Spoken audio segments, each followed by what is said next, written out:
Good afternoon. It's time for the Iman Report. It is Tuesday, September 21st.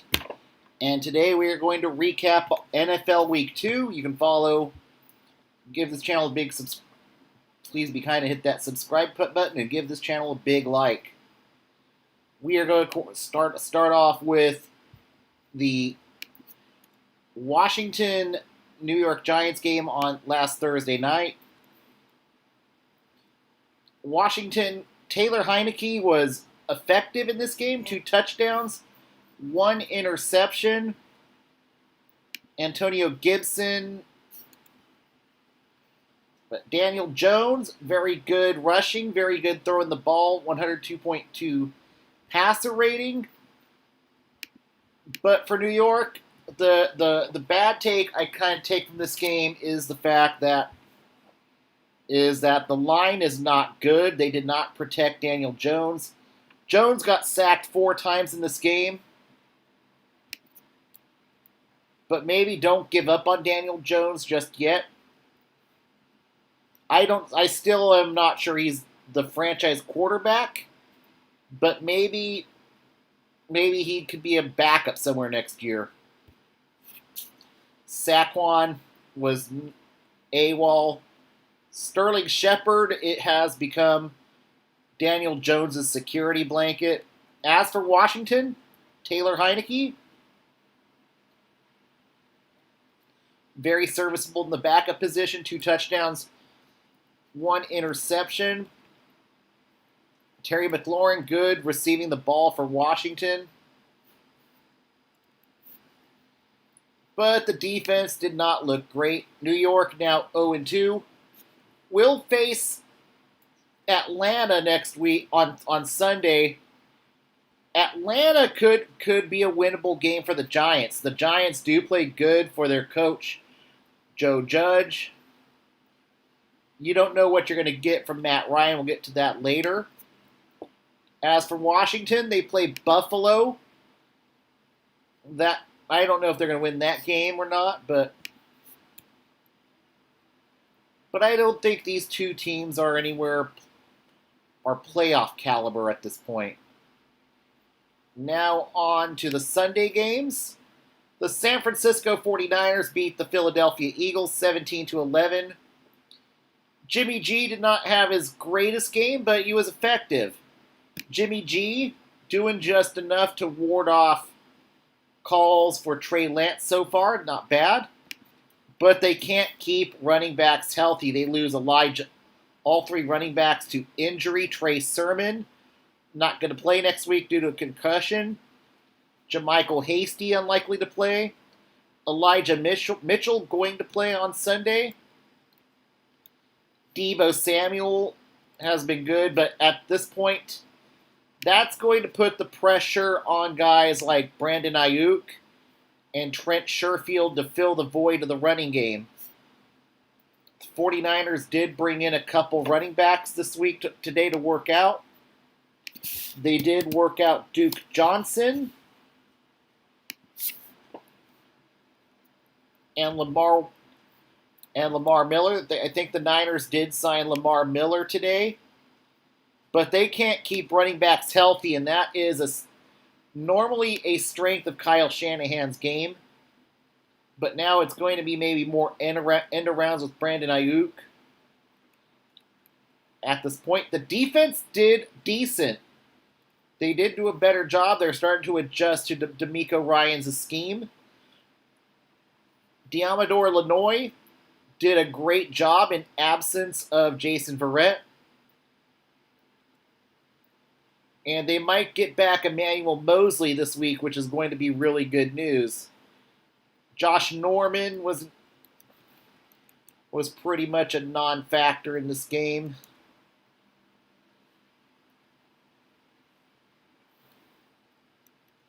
But that next man up mentality for the 49ers. Philadelphia, this was not a bad loss, but the Philadelphia defense does look much improved in comparison to last year. So that Philadelphia playing a lot more tough this year. Miles Sanders was held in check. And you know what? Jalen Hurts is actually a good quarterback. I think he could do. He'll get. I think Philly will get their share of wins in due time. Maybe it will quell the trade rumors for Zach Ertz. This defensive unit has not looked too terribly bad under Jonathan Gannon.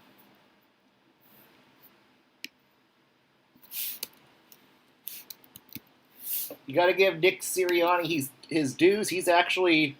This team is actually playing for Sirianni, and maybe Carson Wentz and Doug Peterson were the problem in Philadelphia.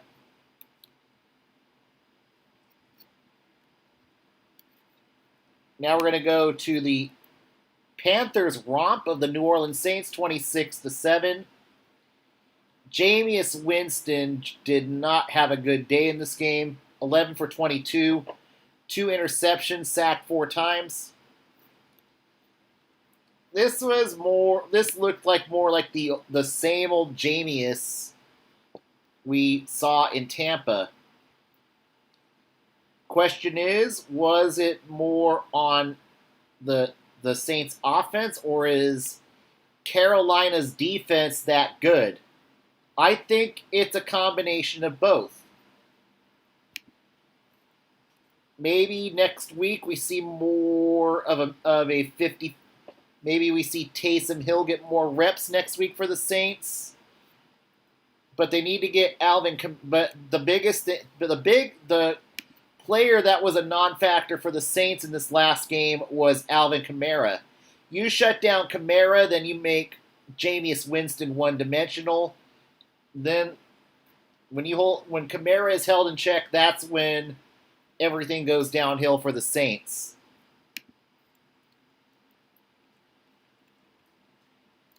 And as for the Panthers, Sam Darnold is actually a better quarterback under Joe Brady. Darnold's looked a lot more confident. He threw for over 300 yards. He wasn't perfect, but he was great. McCaffrey, hopefully they'll have him ready to go. They did lose McCaffrey to injury. But man, DJ Moore was involved. But you got Robbie Anderson. Sam Darnold's looked a lot better, a lot more confident under Joe Brady's system. Joe Brady is definitely going to be a hot commodity in the 2022 coaching market. So I do think this Carolina team is legit. They are probably going to be a legitimate wildcard contender this year. The Chicago Bears beat the Cincinnati Bengals 20-17. Joe, 4 sacks, 3 interceptions. Yeah, this looked more like the same old Bungles from last year. Joe Mixon held in check. Jamar Chase did have a touchdown. But I don't know if Zach Taylor is the right answer for Joe Burrow at this point. Zach Taylor, I think, has got to be firmly on the hot seat after that loss. But you can't be throwing 3 picks. That's just never a winning formula. And you can't. And that O-line's looked more like the O-line I thought it would be this year. Chicago, they did lose Andy Dalton to injury. That could be a big concern. That means maybe you get David Montgomery more runs. What does Justin now it's going to be the Justin Fields show very likely next Sunday. What can he do with a full week preparation? How does Matt Nagy adjust the offense to cater to Justin Fields? So this is going to be a very interesting situation coming up for the Bears. Chicago is playing the Browns this week, so they're not giving Justin Fields any favors in what's likely going to be his NFL debut on Sunday.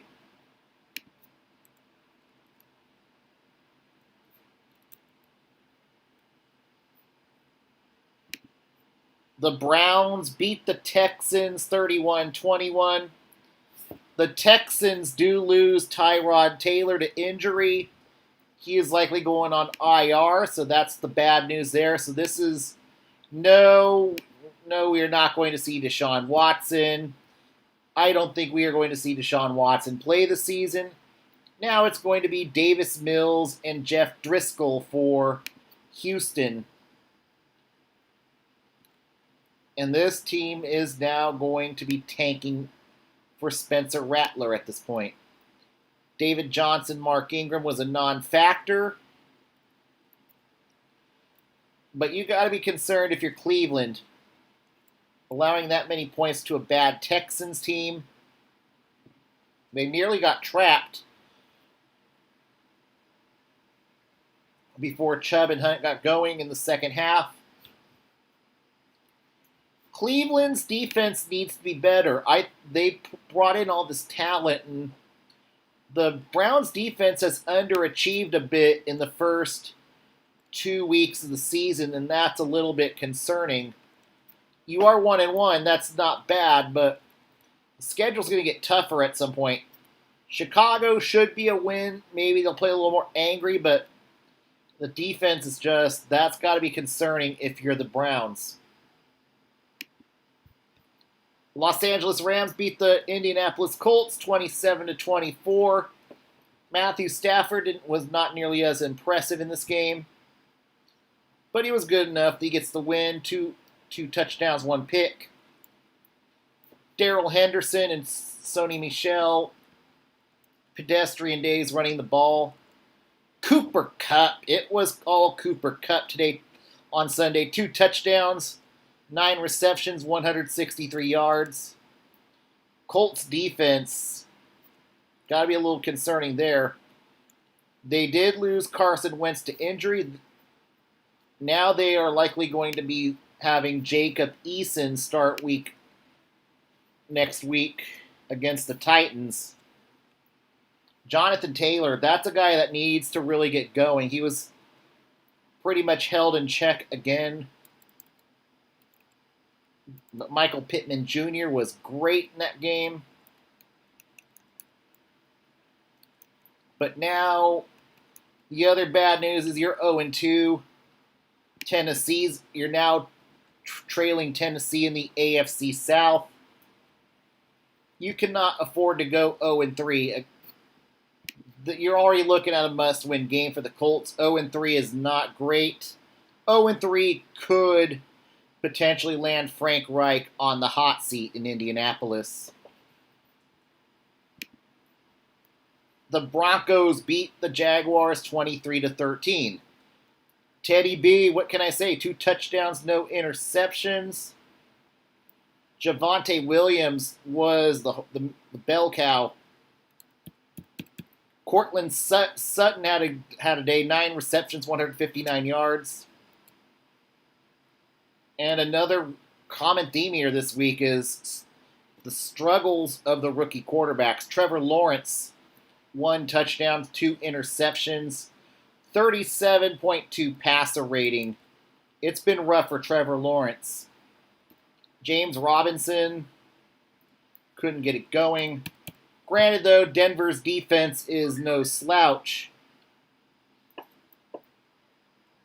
But the Jags are 0-2, very likely going to be staring at 0-3 going against Arizona next week. Buffalo takes out their anger on the Dolphins 35-0. Josh Allen. Buffalo did it the old way. Run the ball. Devin Singletary, 13 carries, 82 yards. And then Zach Moss, 2 touchdowns. But the Buffalo defense shut down Tua. And then, unfortunately, the Dolphins lose Tua to injury. We don't know if he's going to be playing against Las Vegas or if it's going to be Jacoby Brissett. But they shut down Myles Gaskin and Malcolm Brown. We will see which Miami team comes up against Las Vegas on Sunday. New England Patriots 25-6 over the New York Jets. Mac Jones was a good game manager here. No interceptions. 22 for 30, very very good numbers. Damian Harris 16 carries for 62 yards. But it was the Patriots defense that gets the job done. Mac Jones has probably been the best quarterback so far of the rookie quarterbacks in the NFL. Mac Jones 2-0. And Jones has been an effective game manager so far. And I think he's starting to get confidence in Josh. Now I'm getting the brain freeze again. So Josh McDaniels' system here. So I really think Jones is going to could have a very good career in New England. Zach Wilson, on the other hand, New York. This is got to be a loss that is going to need where it's time to put Joe Douglas on the hot seat. He failed to get a veteran quarterback to back up Zach Wilson, and now this was a game where honestly they needed a veteran quarterback to come in and fill in for Zach Wilson. He was sacked 4 times. He threw 4 picks. This would have been a game if they had a veteran backup. He probably would have been pulled. It's been a rough two weeks for Zach Wilson. And this is, what can I say? New York Jets is just becoming a quarterback graveyard at this point, and I feel bad for Robert Saleh.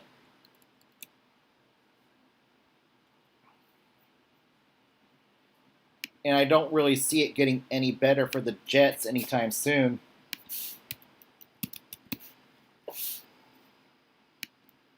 On Sunday, they get the Broncos. It's not going to be pretty. It could be another long day for Zach Wilson. This might be a team that might need to consider giving Cam Newton a call, to be honest. I don't think Zach Wilson's a bust yet, but I do think he needs a veteran. Need a veteran presence to teach Zach Wilson. Mike White is not the answer.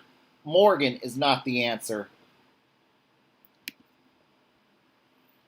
The Las Vegas Raiders beat the Pittsburgh Steelers 26-17 on Sunday. Derek Carr can ball. 382 yards. 2 touchdowns. Peyton Barber was okay. But Henry Ruggs picked up the slack of Josh Jacobs on Sunday. Darren Waller had a better game. But nobody's talking about the Vegas defense. Denzel Perryman. This defense has looked much better under Gus Bradley.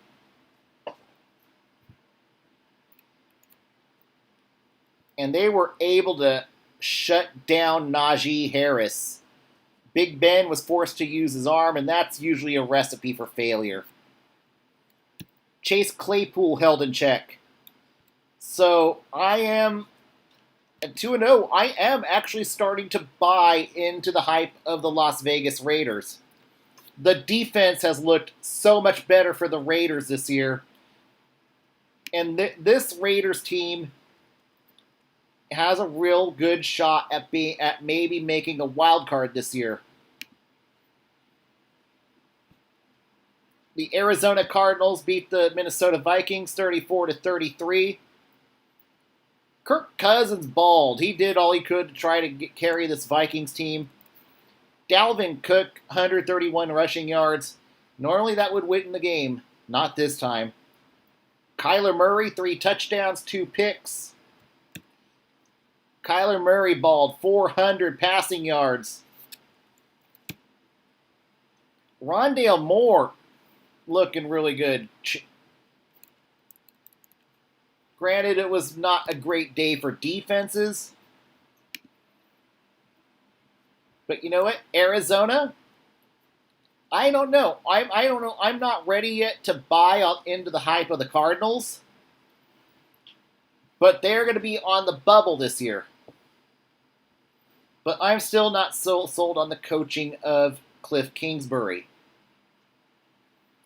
As for Minnesota, the defense is atrocious. I think it's just 0-2, you're done. Zimmer is finished. They go 0-3, Zimmer, and they're going to Seattle next week. Oh, I think they're going to lose in Seattle, and that's going to be game. Seattle's going to Minnesota, but still, if they lose to Seattle on Sunday, if they go to 0-3, I think Zimmer is cooked. I think Minnesota should entertain trade offers for Kirk Cousins. Maybe start getting Kellen Mond ready. But 0-3, I think the Viking season starts going off the rails. You do have to start fielding offers for Kirk Cousins. Tampa Bay whomps the Falcons 48-25. Tom Brady was Tom Brady. 5 touchdowns, no interceptions. Mike Evans, 2 touchdowns. Chris Godwin, 1 touchdown. Gronk, 2 touchdowns. Tampa Bay is the team to beat. I am looking forward to the showdown against LA on Sunday. Matt Ryan, 35 for 46, 300 passing yards, 2 touchdowns, 3 picks. The running game was non-existent. And Atlanta's defense is horrendous. This is another team that where 0-3, you've got to maybe start considering a fire sale. If the Falcons fall to 0-3 on Sunday, it might be time to start talking about blowing up this roster, start talking about a tank job. Arthur Smith can only do so much, but that defense is just plain awful in Atlanta.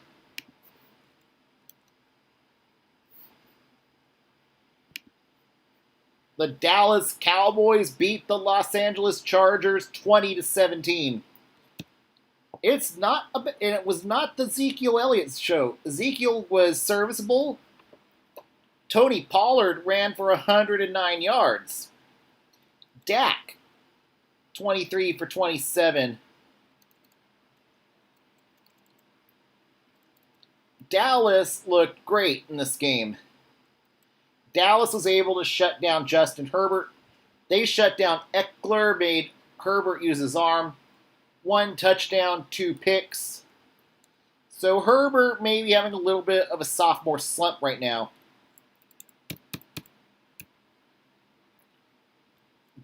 But this Chargers team, we're going to find out a lot about them next week against the Kansas City Chiefs. Dallas, yes, I do think they are the team to beat for the NFC East at this point. We're going to find out a lot about Dallas and Philadelphia on Monday night. The Tennessee Titans beat the Seattle Seahawks 33-30 on Sunday. Ryan Tannehill bounced back from a bad game, from a stinker last week. 27 for 40. But man, it was King Derek running with anger. 3 touchdowns, 182 rushing yards. Julio went off 128 receiving yards. Seattle, Russell Wilson sacked 3 times. Great passer rating, but you can't let Russell Wilson get sacked that many times in a game. Chris Carson was non-existent in the running game. Tyler Lockett had a great game receiving, had a touchdown. The offense looked great, but the Seattle defense went back to being the old Seattle defense. And that's not going to cut it in this tough NFC West.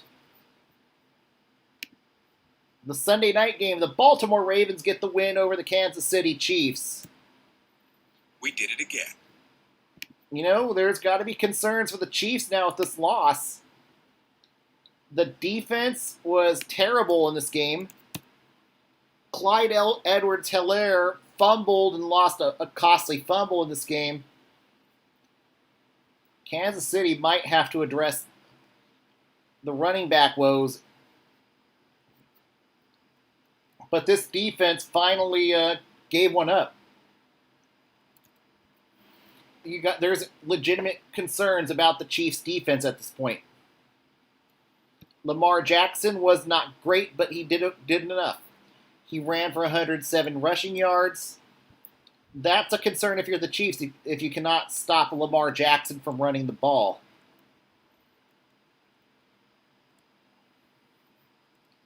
But Baltimore treated this like a must-win game. And 1-1 is a lot better than 0-2. The Packers last night looked more like the Packers we know and love. Rodgers 22 for 27, 4 touchdowns. That's more like Aaron Rodgers. Aaron Jones with the touchdown. That's more like Aaron Jones. 4 touchdowns for Aaron Jones. Well, it's a very Al Bundy coincidence there. But for Detroit, Goff was goof. And then Detroit looked more like a team that's going to be tanking for Spencer Rattler at this point. That's what I get from this week's games. Later tonight, we will preview college football. I'll catch you guys later tonight.